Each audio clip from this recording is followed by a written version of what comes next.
Well, the common thread between the many accusations coming out in recent weeks is almost all of them involve men and women who work together. So naturally, many offices and workplaces have a heightened concern about sexual harassment.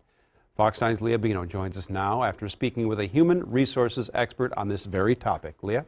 Yes, Randy, for many HR departments, this is a very busy time, not only because more people are coming forward reporting harassment, but also more employers are finding renewed urgency in trying to prevent it in the first place.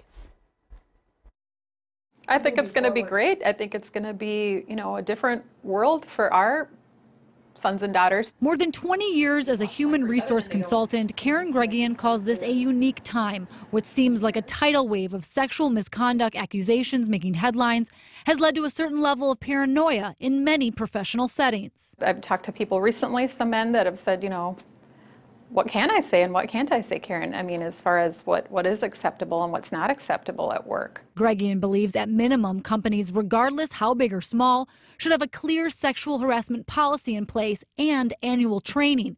In light of high-profile accusations, most recently against Matt Lauer and Garrison Keeler, Gureghian is receiving requests from companies wanting more training for employees on a continuous basis.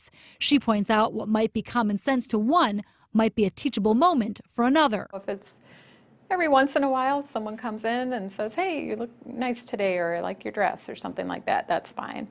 But if it's every day and it's accompanied by, prolonged staring and, just makes the other person feel uncomfortable, that's where I would say that could lead to a charge of harassment. In the same breath, Gureghian says if you doubt the appropriateness of your comments, reserve them altogether. She believes the culture change of what's now tolerated in the workplace is undeniable. There's a lot more diversity. There's a lot more women in higher level positions that maybe in the past they would be willing to kind of look the other way or put up with certain behavior, and they're not putting up with that behavior anymore.